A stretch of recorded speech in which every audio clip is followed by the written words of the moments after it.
Hello friends. आज हम अंग्रेजी साहित्य के सबसे रोचक दौर पुनर्जागरण काल के बारे में बात करेंगे। ये वो समय था जब शेक्सपियर जैसे महान लेखकों ने जन्म लिया, नाटकों का स्वर्ण युग आया और साहित्य ने इंसानी भावना को एक नई दिशा दी। इस वीडियो में रेनेसांस एजेस में हम 5 महत्वपूर्ण एजेस को डिस्कस करेंगे। अर्ली ट्यूडर एज 1485 से 1558 तक, एलिजाबेथन युग, शेक्सपियर की महान रचनाएं इसमें हुई। अर्ली ट्यूडर एज के अंदर मोर और टिंडेल का समय था जिन्होंने महान रचनाओं का रचनाकार बने वो। जैकबियन युग, जिसको डार्क और फिलोसफिकल नाटक का काल कहा जाता है। कैरोलियन एज, इसमें कविताओं का राज। It means this age belongs to most of important poetry. Next है विक्टोरियन एज, कॉमनवेल्थ एज। तो ये वो काल था जब थिएटर क्लोजेस हो चुके थे। तो चलिए इस सफ़र की शुरुआत करते हैं। और हाँ, वीडियो को अंत तक जरूर देखें क्योंकि आपके लिए एक क्विज भी है। Let's start our first age of renaissance ages. पुनर्जागरण काल के सबसे पहले इम्पोर्टेंट है early Tudor age. Early Tudor age दोस्तों, ये वो युग था जिसमें रिनेसांस का पुनर्जागरण ब्रिटेन में 15वीं शताब्दी के अंत से लेकर 16वीं शताब्दी, 15th century, ending of the 15th century, starting 16th century and till 17th century के आरंभ में स्टार्ट हुआ था। स्टार्टिंग ये हुआ इटली में, साउथ यूरोप में भी स्प्रेड हुआ एंड नॉर्थ यूरोप में भी इसने अपने पैर पसार लिए। Early Tudor age 1485 to 1558, Renaissance started under Henry VII। रेनेसांस का जो प्रारंभिक ट्यूडर युग था जो 1485 से लेकर 1558 तक था, वो हेनरी सेवन के शासनकाल से स्टार्ट हुआ and continues through Henry eight और its end Edward seven.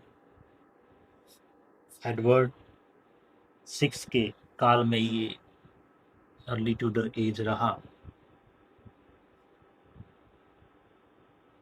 Henry seven के काल में रेनेसांस एज की शुरुआत हुई। हेनरी एट और एडवर्ड सिक्स के समय तक ये जारी रहा। This is influenced by Italian humanism, Italian Renaissance and classical humanism. Most important thing, ये एज जो रिफ्लेक्टेड हुई थी अर्ली ट्यूडर एज, इटालियन मानवतावाद से काफ़ी प्रभावित थी, जिसमें इटालियन पुनर्जागरण और क्लासिकल ह्यूमनिज्म, शास्त्रीय मानवतावाद का इम्पैक्ट देखने को मिला। This is challenge to church authorities. इसी एज में चर्च अथॉरिटी को चैलेंज किया गया। From this age literature from medieval to modern outlook, अंग्रेजी साहित्य में परिवर्तन हुआ और ये परिवर्तन मेडिवल से लेकर मॉडर्न एज तक इसका सफर रहा है। In this age emphasis on human reason, education and virtue. ये इम्पोर्टेंट है दोस्तों, क्योंकि इसी एज के अंदर, लिटरेचर के अंदर, साहित्य के अंदर सबसे मोस्ट इम्पोर्टेंट ह्यूमन रीजन, मानवीय तर्क को इम्पोर्टेंस दी गई, शिक्षा पर जोर दिया गया और वर्च्यू, मॉरल, नैतिकता पर डिस्कस किया। This is also very important because introduction of Petrarchan sonnet form early Tudor age, जो प्रारंभिक ट्यूडर युग था 1485 to 1558, इसमें हमें पेट्रार्कन सोनेट शैली का इंट्रोडक्शन मिला। Use of vernacular English in serious literature, हमें वर्नाकुलर इंग्लिश, देसी अंग्रेजी जिसकी भाषा में कह सकते हैं, इन सीरियस लिटरेचर, गंभीर साहित्य के अंदर हम बात करें तो यूज़ ऑफ वर्नाकुलर इंग्लिश का ही हमें इम्पैक्ट देखने को मिला इंग्लिश लिटरेचर के। Rise of didactic prose and idealistic stair. Even इस अर्ली ट्यूडर एज के अंदर राइज ऑफ डिडैक्टिक प्रोज का राइज हुआ, उद्भव हुआ। आइडियलिस्टिक स्टेयर्स की थॉट्स लिटरेचर में देखने को मिली। एंड ऑफ फ्यूडलिज्म, ये एज अर्ली ट्यूडर एज हमें एक संकेत देती है कि that is the period of end of feudalism. Start of blank words in English non rhymed and amoebic pentameter. इस अर्ली ट्यूडर एज के अंदर हमें एक मोस्ट इंपॉर्टेंट थिंग्स यहाँ देखने को भी ये मिल रही है। We got blank verse literature in that period, which is non-rhymed amebic pentameter written.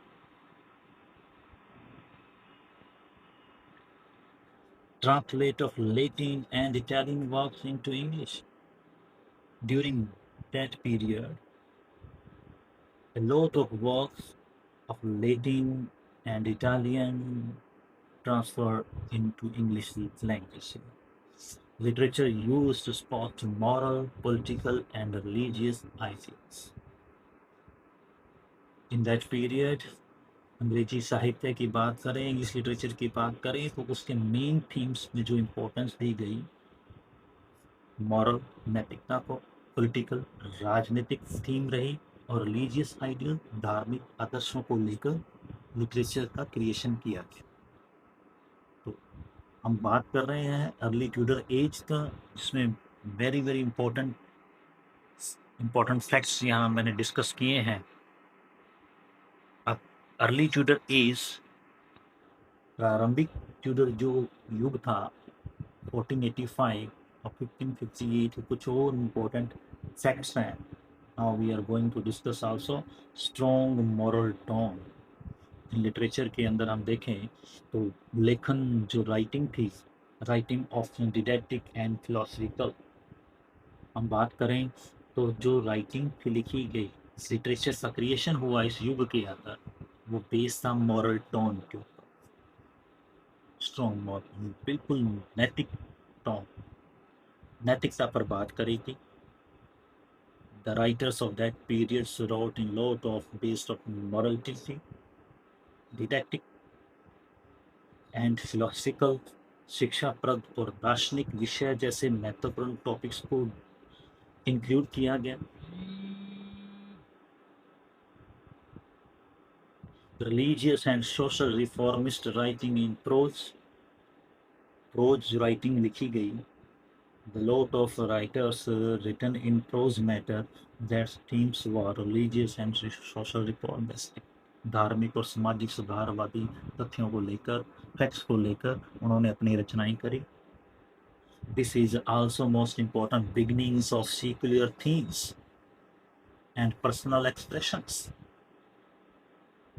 इसी एज के अंदर सेकुलर थीम्स, धर्मनिरपेक्ष विषयों के ऊपर चर्चा की गई, और व्यक्तिगत अभिव्यक्तियां इसमें मोस्ट इम्पोर्टेंट है, जहां राइटर्स ने अपने पर्सनल व्यूज एक्सप्रेशन किए गए। Even poetry still influenced by chivalric and courtly traditions।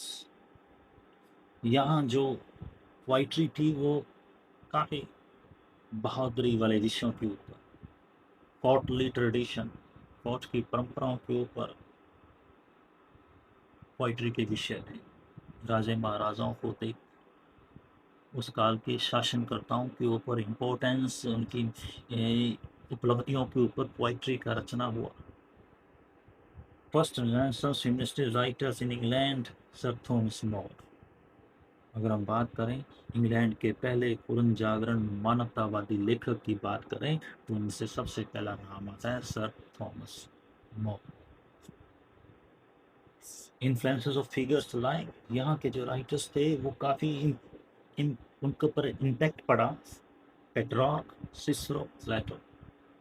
पेट्रॉर्क, Cicero, प्लेटो जैसे विचारकों का प्रभाव रहा है इस अर्ली ट्यूडर एज के अंदर। प्रारंभिक जो ट्यूडर एज था, युग था, तो उस एज के अंदर सिसरो की हमें इम्पैक्ट मिलता है, उनकी थॉट्स का, प्लेटो का मिलता है, पेट्रॉर्क का मिलता है। फर्स्ट इंग्लिश सॉनेटियर, प्रमुख जो सोनेट लेखक थे, वो राइटर्स थे, उसमें वाइट एंड सरे का नाम आता है, Wyatt and Surrey. First use of blank verse, blank verse को सबसे पहले उपयोग करने वाला जो महान लेखक है वो सरे। रिलीजियस ट्रांसलेटर, अगर हम रिलीजियस ट्रांसलेटर की बात करें तो टिंडेल की Bible, Tyndale's Bible laid the foundation for the future English version. It is the most important things in English literature here. Religious translator, who was the religious translator in English literature, became first person Tyndale's Bible.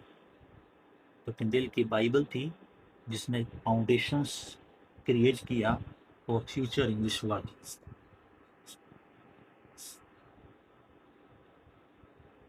Skelton's unique style invented irregular rhyme.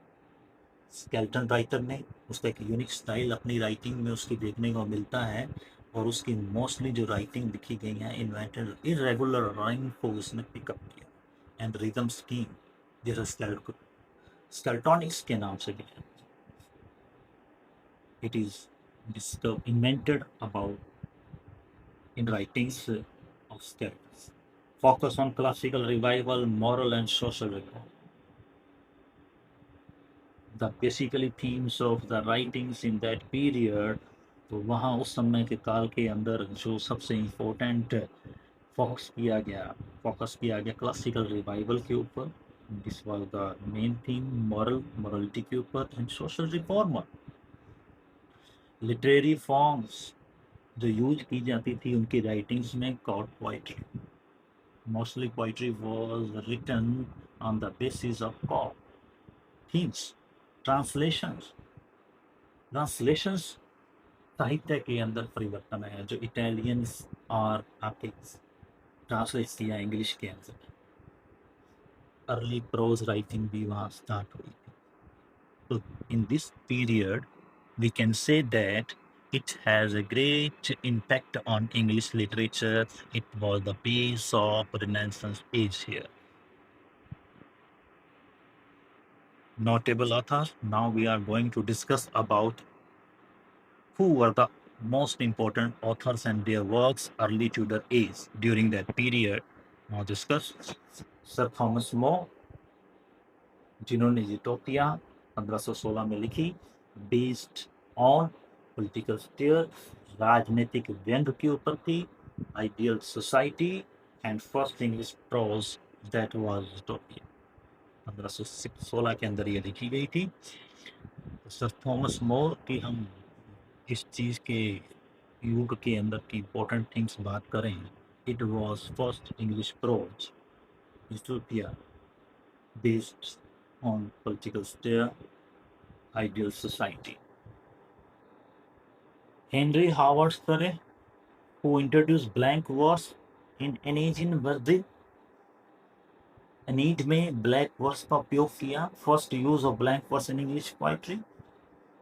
That was a great literary personality who used blank verse in An Age, Virgil, first use of blank verse in English poetry.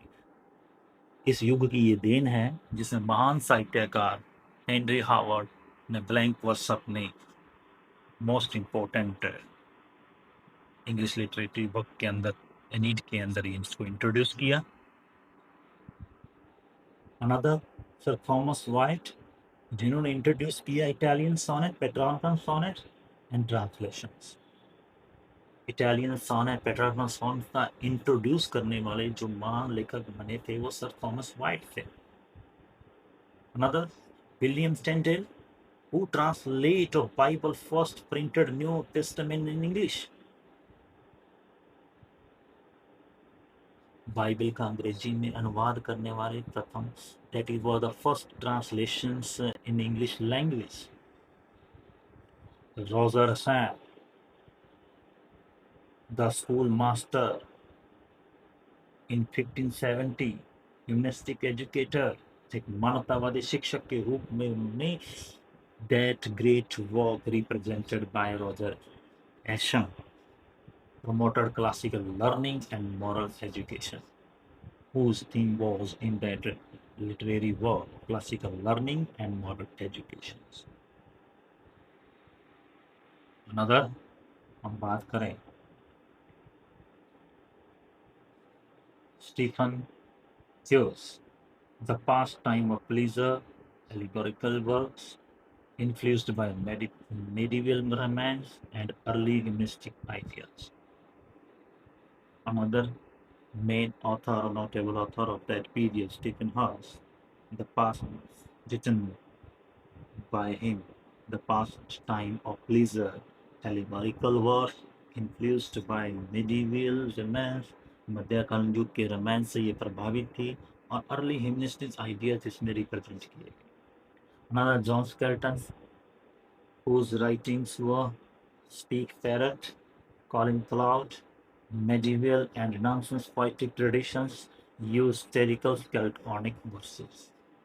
John Skelton ने new term इस युग के अंदर introduce करी, that was स्केल्टोनिक. उन्होंने अपनी writings के अंदर, लिटरेरी वर्क्स के अंदर speak parrot, call and cloud, जो मेडिवल और रेनेसांस पोएटिक ट्रांजिशंस का मेन एग्जांपल्स हैं. Now we will discuss about first renaissance famous writer in England is Thomas More. First English sonneteer, White and Surrey. First use of language was Surrey. Religious translator Tyndale's Bible laid foundation for the future of English word. That were the main major points based for the examinations and competitions exams here, so that students you can use and read about that topics here. Keltonic's unique style invented irregular rhyme and rhythm themes in his writings.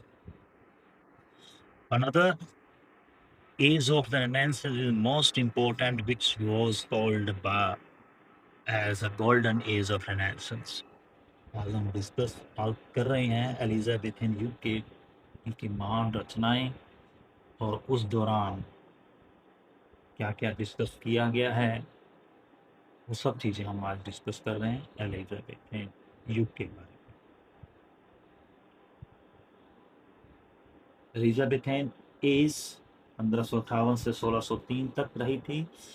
This age under Queen Elizabeth first. तो ये जो period था, ये जो काल था English literature की history के अंदर, तो ये that was belong to Queen Elizabethan first ruler. This age was the called the golden age of drama and poetry. English literature के अंदर ड्रामा को एक लार्ज स्केल तक लेके गए, पोएट्री का लेवल सबसे ऊंचा रखा गया. That age was of Renaissance is Elizabethan age. It was called Golden Age. This was a time of peace, prosperity, patronage of arts. कला के लिए ये समय जो था ना, ये कला के संरक्षण के लिए शांति का काल था, समृद्धि का काल था. और नाटक और कविता के लिए तो ये गोल्डन एज थी. Literature, specially drama and poetry, grew very fast.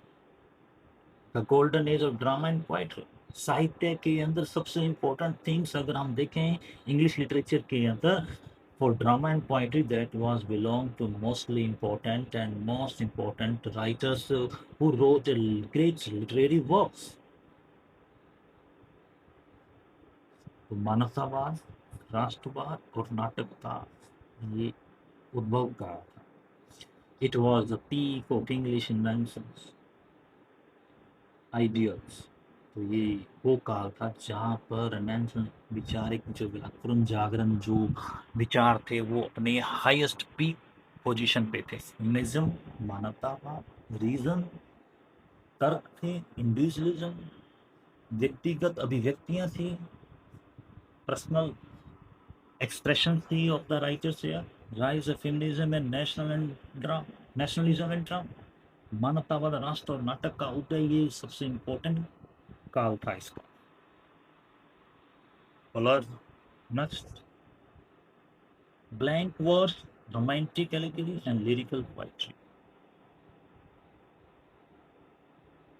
These terms were very spread out in the writings of the literature. Flourishing of blank verse, blank verse काफी यूज हुआ। ब्लैंक वर्स को introduce किया गया था early feudal as के अंदर, और यहाँ फ्लश हुआ, बहुत यूज हुआ पोइट्री के अंदर। रोमांटिक एलिगरी यूज हुई, लिरिकल पोइट्री का क्रिएशन हुआ, exploration of human nature, Hinduism and fate. These were the themes of writings: human nature, Hinduism and fate. Growth of theatres, important. In that Elizabethan age के अंदर theatres setup किए गए, theatres बनाए गए। The Globe, where Shakespeare performed. Theatre का विकास हुआ। वो theatre कौन से थे? वर्ल्ड के सबसे फेमस थिएटर बने थे ये द ग्लोब, जहाँ शेक्सपियर ने अपनी रचनाओं को एक्टिंग करते हुए स्टेज पर परफॉर्म किया। The curtain, another theatre was the curtain. Drama became popular. इन्हीं दो थिएटर्स की वजह से जो राइटर्स के ड्रामा कॉन्सेप्ट्स थे वो काफ़ी पॉपुलर हुए, स्पेशली ट्रेजेडीज एंड कॉमेडीज। और विशेष रूप से जो ड्रामास के थीम्स थे, विषय थे, वो प्रेम, सत्ता, धर्म और नीति के ऊपर लिखे गए। Drama influenced by classical native forms for entertainment and moral lesson. In that Elizabethan age के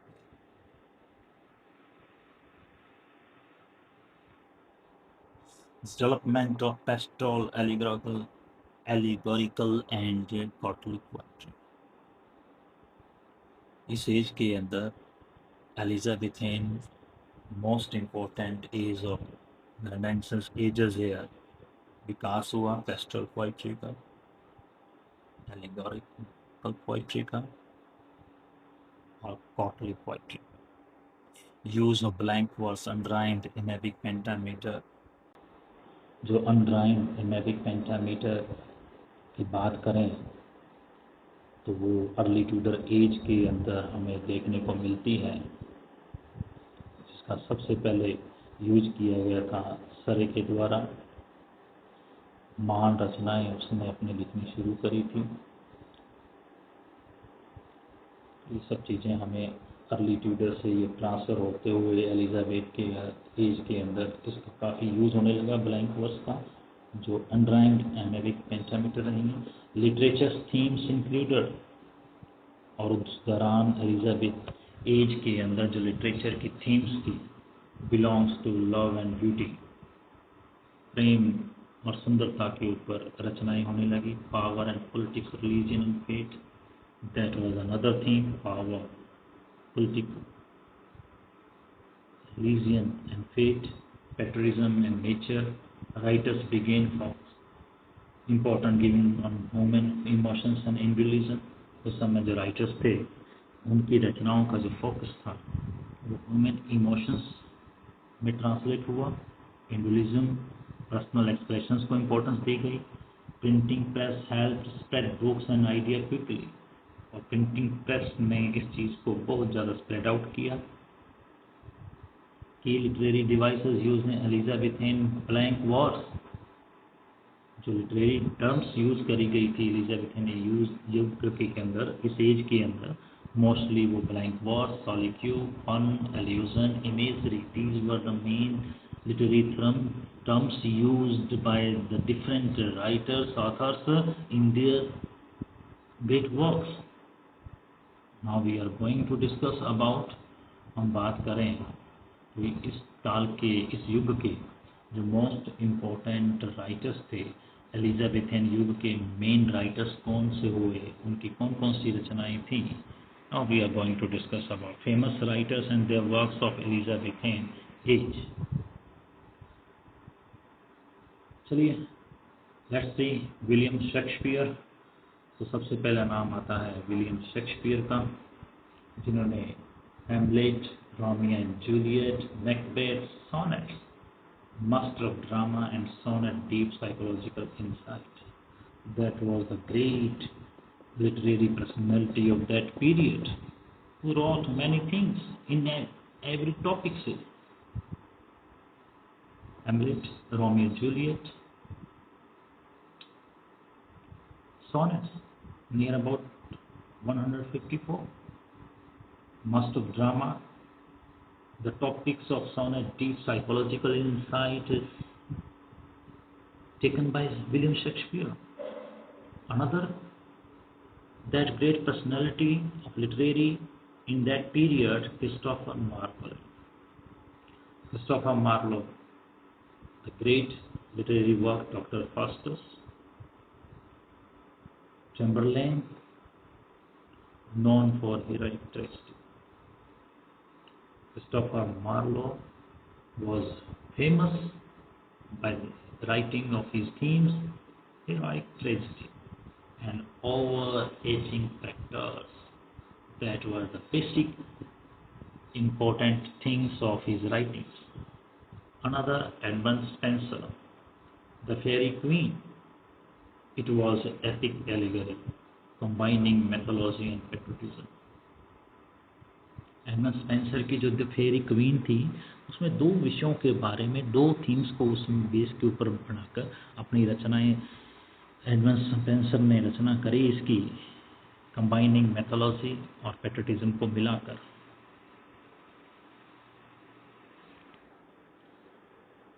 sir Philip Sidney, Astrophel and Stella, defence of poesy, romantic sonneteer and early literary critics. याद रखना, अर्ली लिटरेरी क्रिटिक्स को अगर हम discuss करेंगे तो सबसे पहले नाम आएगा सर फिलिप सिडनी का, who wrote Aristotle and Stella, Defense of Pause. These were based on romanticism sonneteers also. Thomas Cage, The Spanish Tragedy, introduced revenge tragedy. Revenge tragedy को एक्सपोज करना लिटरेरी वर्क्स के अंदर, that was Thomas Kyd. अगर heroic tragedy की बात करें, who introduce Christopher Marlowe. Heroic tragedy Doctor Faustus के works के पता हमें लगता है कि उन्होंने इंट्रोड्यूस किया इस लिटरेचर के अंदर, that was heroic tragedy. John Lyly, Euphues, known for euphuism, ornamental prose style. Euphuism use किया जॉन लिली ने, बाय रिटन यूफिज। तो ये जो काल था एलिजाबेथेन का युग जो हम कहते हैं, ग्रेट लिटरेरी पर्सनैलिटीज ने अपने ग्रेट वर्क्स के साथ फेमस हुए। Literary genius of Elizabeth literature, तो हम उनके बारे में भी डिस्कस कर लेते हैं, जो एग्ज़ाम के लिए मोस्ट इम्पोर्टेंट थिंग्स हैं कि कौन कौन सी साहित्य की विधियाँ यूज की गई, टेक्निक्स यूज करी गई। उस टेक्निक्स में वो ग्रेट लिटरेरी पर्सनैलिटीज कौन कौन सी थी, who were the great literary personality according to the literary genius of Elizabeth literature. First is drama. In that period drama divided into two sections, three sections: tragedy, comedy and street plays. Tragedy में सबसे बड़ा Hamlet का नाम आता है, written by Shakespeare. Comedy की बात करें, Twelfth Night, also written by Shakespeare, William Shakespeare के द्वारा लिखी गई है। स्ट्रीट प्लेज की बात करें तो ये भी हेनरी पोर्टर, विलियम शेक्सपियर के द्वारा लिखी गई है। Language of that period mostly in blank verse. उस समय एलिजाबेथन लिटरेचर के अंदर जो लैंग्वेज होती थी, ब्लैंक वर्स को यूज किया गया और समटाइम्स मिक्स्ड विद प्रोज, तो उसके साथ भी ये मिक्सअप किया गया।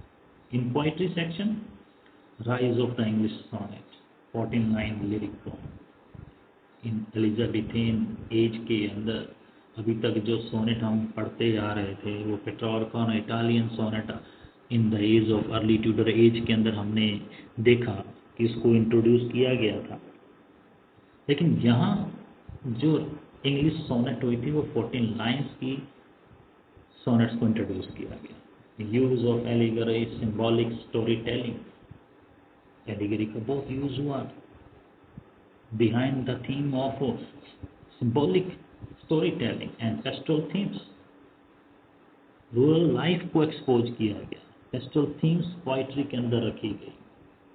Influences of Italian poet Petrarchan, किससे इम्पैक्ट हुआ था? पेट्रार्क की सोनेट भी यूज हो रही थी। इटालियन पोएट का जो पेट्रार्कन मेथड था राइटिंग, वो उसको यहाँ यूज किया गया इस एज के अंदर। Prose, in prose section, development of literary criticism and romance prose. तो यहाँ प्रोज की बात करें तो सोनेट भी लिखी गई थी, रूपक भी लिखी गई थी, पेस्टल विषयों का यहाँ विकास हुआ। Prose, development of literary criticism and romance prose, written mostly by educated courtiers and scholars.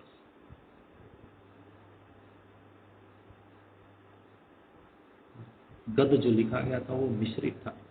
Pros section कोई लिटरेरी क्रिटिसिज्म बेस पर था, रोमांस प्रोज लिखे गए, mostly educated courtiers and scholars.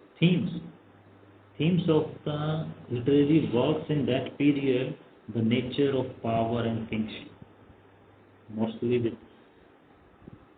literary works created by the authors based on nature of power and kingship. राजा महाराजाओं के ऊपर रचनाएं लिखी गई। Revenge and justice, revenge use किया गया, that word is use in the drama, revenge, justice, Hamlet, Spanish tragedy के अंदर इन सब चीज़ों को देखने को मिलता है। Love in all it's forms, love को एक्सपोज किया गया, लव रोमांटिक, कॉर्टली और फॉरबिडन, हर प्रकार के प्रेम को व्यक्त किया गया। Religious conflict and human doubt, it was also being the theme of that period. Exploration of fate versus free will. तो हमें विलियम शेक्सपियर की बहुत सी रचनाओं के अंदर फेट वर्सेस फ्री विल का भी थीम्स देखने को मिलता है। National identity and the rise of patriotism, बहुत सी रचनाओं में हमें एलिजाबेथियन लिटरेचर की जो जीनियस की बात करें तो हमें नेशनल आइडेंटिटी थीम भी देखने को मिलती है, राइज ऑफ पेट्रियटिज्म को देखने को भी मिलता है जो देश के प्रति रही है।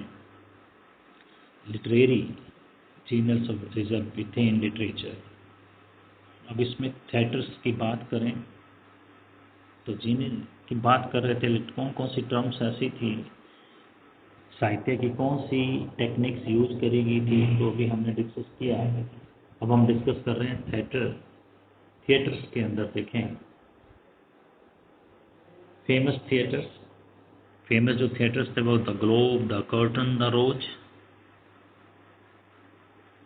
No female actors, most important thing, all roles done by man, all roles played by man.